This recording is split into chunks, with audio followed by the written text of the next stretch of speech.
fabled heat, where magic meets desire.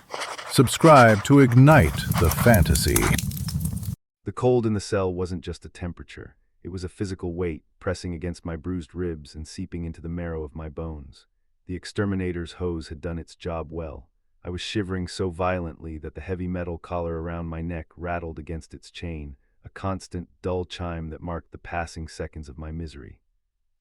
Thomas Sinclair had left hours ago, or minutes. It was impossible to tell in a windowless concrete box designed to break the spirit of things that went bump in the night.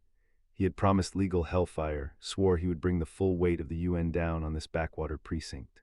But Thomas was a man of laws, and I was currently in the custody of creatures who believed fire was the only law that mattered. My thoughts drifted, as they inevitably did, to Thiva. I closed my swollen eyes, trying to summon the image of her. Not the terrified girl screaming for her mother, but the Thiva I had come to know over the quiet evenings of the last month. The way her silver-tipped ears would swivel toward me when I spoke, catching every syllable. The way her tail would curl around her ankle when she was studying, a subconscious seeking of comfort. We had been dancing around something, hadn't we? A quiet, forbidden gravity. I was the predator, the monster in the guest room, and she was the prey who hadn't run. A sharp clang against the bars shattered the memory. I flinched, my instincts screaming at me to fight, but the collar yanked me back against the wall. Two exterminators stood there, not the ones from before.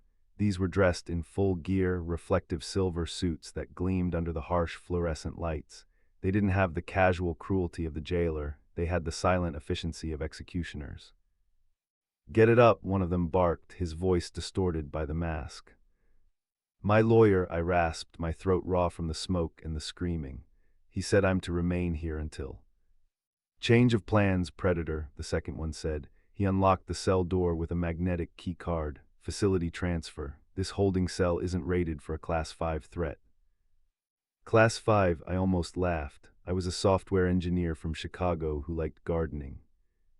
They entered the cell. I tried to stand to offer some semblance of dignity, but my legs were numb.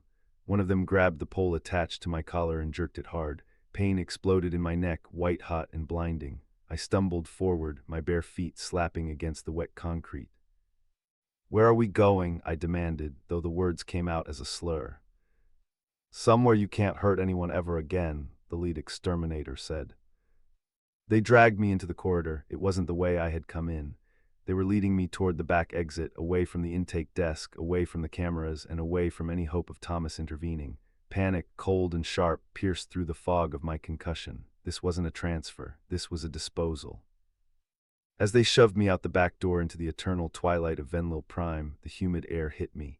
A heavy, armored van waited, engine idling with a low rumble. The back doors were open, revealing a dark, cavernous maw. I dug my heels in, adrenaline flooding my system. "No, you can't do this. I have rights."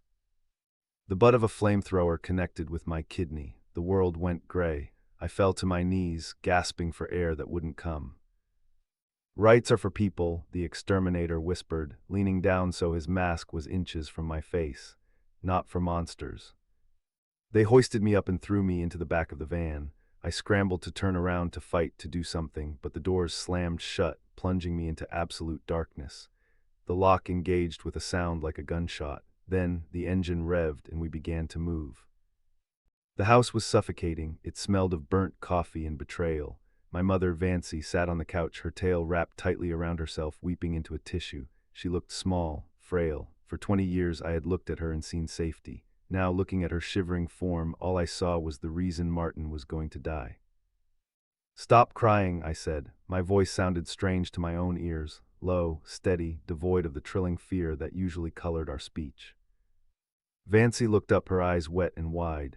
"Thiva, please, I did it for us. You saw him. He was huge. He has binocular eyes. He eats flesh. It was only a matter of time before he helped me with my astrophysics homework." I cut in, stepping closer. "Before he fixed the leak in the kitchen you've been complaining about for a cycle. Before he sat across the room, terrified to move too fast in case he scared us." "It's a trick," she wailed. "Predators are deceitful. They lure you in." "He pushed me out of the way of the fire," I snarled. The anger in my chest was a hot, dense coal. "He surrendered to save you." I turned my back on her and grabbed my holopad and bag. I didn't know what I was doing, only that I couldn't stay here. I couldn't breathe the same air as her. "Where are you going?" Vancy shrieked, standing up. "Thiva, you can't go out there. The predator might have a pack. It's dangerous." "The only dangerous thing in this house is your ignorance," I spat. I opened the door. "Don't follow me. If you call the exterminators again, tell them your daughter has predator disease, because I'd rather be diagnosed with that than be whatever you are." I slammed the door, severing the life I knew. I ran. I ran until my lungs burned and my legs felt like jelly, heading toward the district station where they had taken him. The twilight sky mocked me with its unchanging orange hue. Time was a flat circle of panic. When I arrived, the scene was chaotic. I saw a human, the older male, Sinclair, standing by a luxury ground car, screaming at a Venlil officer who looked ready to faint. I sprinted over, ignoring the wary looks from passers-by. "Mr. Sinclair." The human turned. His face was red with fury, but his eyes softened slightly when he saw me. "Thiva, you shouldn't be here." "Where is he?" I demanded, breathless. "Where is Martin?" Sinclair slammed his hand onto the roof of his car. "They're stonewalling me. They claim he's being processed, but I just lost his biosignal from the bracelet the UN issued. They took it off him." My blood ran cold. Why would they take it off? "To move him," Sinclair said, his voice dropping to a lethal whisper. "Off the record." "The incinerator," I whispered, the horror of the local rumor mill becoming reality.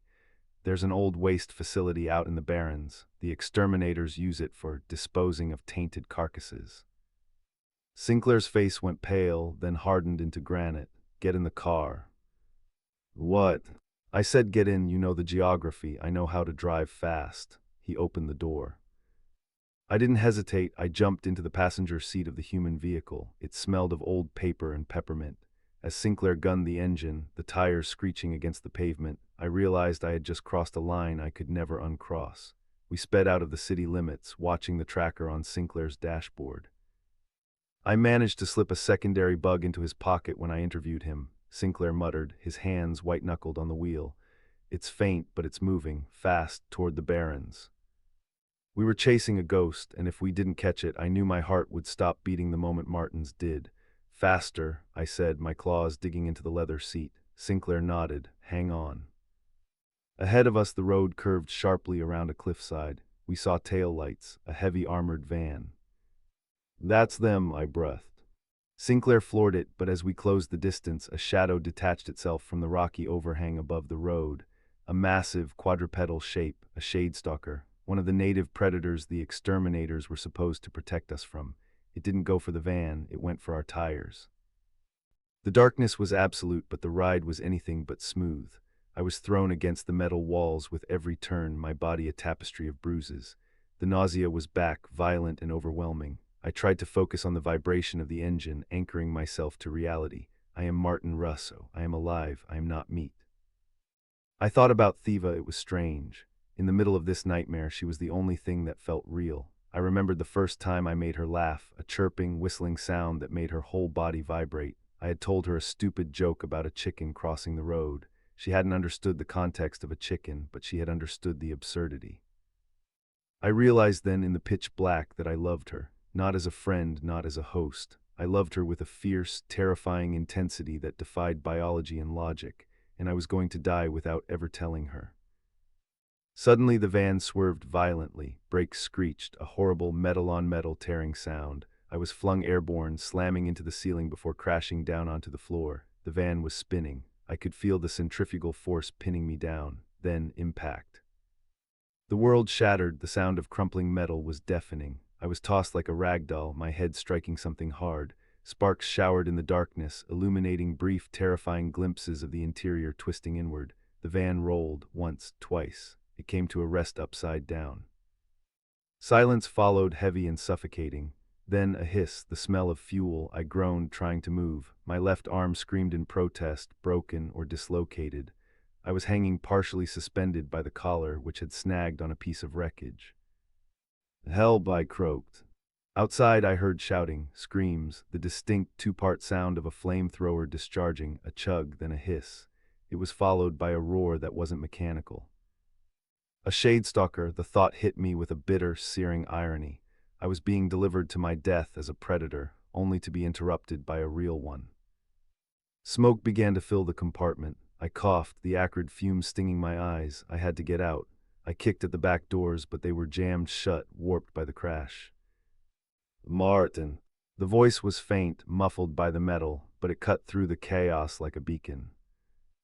Thiva, I yelled, panic and hope warring in my chest. Thiva, I'm in here. I'm coming. There was a grunting sound, then the screech of metal being pried. A sliver of light appeared at the seam of the doors. I saw a paw, covered in gray wool, straining against the steel. It's stuck, she cried out. Sinclair is holding off the beast. I can't. Use the jack, I shouted, coughing as the smoke thickened. The tire iron. More scraping, then the gap widened. The door groaned and popped open just enough for a body to squeeze through. Thiva scrambled inside, her orange eyes wide with terror. She was coughing, her wool matted with dust. When she saw me, suspended and bloody, she let out a sound that broke my heart. Oh, stars, she whimpered, rushing to me. Her paws fumbled with the clasp of the collar. Thiva, get out, I wheezed. The fuel, it's going to blow. Not without you, she snarled. It was a predator's sound. She found the release mechanism. With a click, the pressure on my neck vanished. I slumped to the floor, gasping. She grabbed my good arm, hauling me up with surprising strength. Move, Martin, move. We scrambled toward the gap in the doors. The heat was intensifying beneath us. We tumbled out of the wreckage onto the wet grass of the roadside. Rain had started to fall, a cold drizzle that hissed against the burning undercarriage of the van. Get down, Sinclair's voice rang out. I looked up to see the lawyer standing 20 yards away, holding a flare gun. A massive, shadowed creature recoiled from the bright red light, screeching into the night before bounding away into the tree line. Then, the van exploded. The blast wave knocked the breath out of me. I felt Martin curl around me instantly, his larger body shielding mine from the heat and debris. We hit the mud, sliding down the embankment away from the inferno. We rolled until we hit the bottom of a ravine, tangled together in the wet brush. I lay there for a moment, stunned, listening to the crackle of the fire above and the frantic beating of two hearts. One fast, one slow, both alive. Martin, I whispered. He groaned, shifting his weight off me. He rolled onto his back, his chest heaving. His face was a mask of blood and soot, but his eyes, his forward-facing, binocular eyes, locked onto mine with an intensity that made my toes curl. I'm okay, he rasped. Are you hurt? Am I hurt? I let out a hysterical laugh, pushing myself up to kneel beside him. Look at you. Oh, protector, look what they did to you. My trembling paws hovered over his bruised chest, the cuts on his face. The rain was washing away the blood, revealing the purple and blue canvas of violence beneath.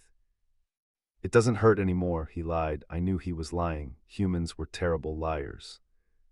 Why did you come? He asked softly. He reached up with his good hand, his fingers brushing against the wool of my cheek. His skin was rough, warm, and electrifying. Because you're I stopped. My lodger, my friend. Because I couldn't breathe knowing you were gone, I confessed, the truth tumbling out of me. Because you are the most gentle thing I have ever known, Martin, and I hate them for not seeing that. He stared at me, water dripping from his dark hair. The fear I should have felt, the instinctual terror of a predator's focus, was entirely absent.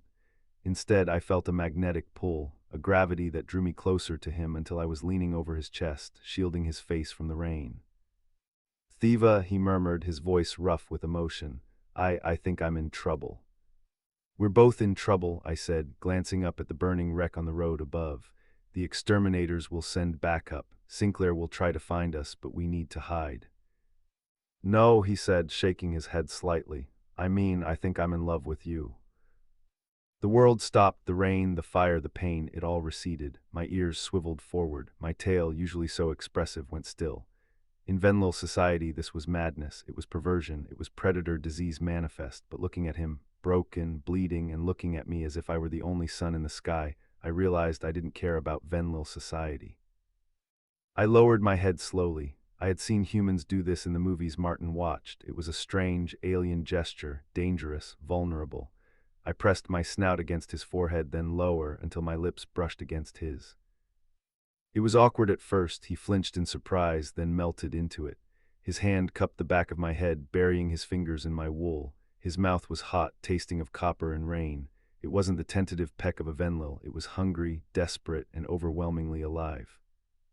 I kissed him back, clumsy but fierce, pouring all my rage and fear and adoration into the contact. I felt the rumble of a groan in his chest, a vibration that traveled through my own ribs. When we pulled apart, we were both breathless. "I have predator disease," I whispered, resting my forehead against his. "I must, because I love you too." Martin let out a weak, wet laugh. "Then we'll be sick together." A flashlight beam cut through the darkness above us, sweeping the ravine. "Thiva, Martin," Sinclair's voice echoed down. "We're here," I shouted back, grabbing Martin's good hand and intertwining my fingers with his strange, hairless ones. Martin squeezed my hand. It was a promise. No matter what laws we broke, no matter what species we were, and no matter who tried to burn us, we were a pack now, a pack of two, and God help anyone who tried to separate us again.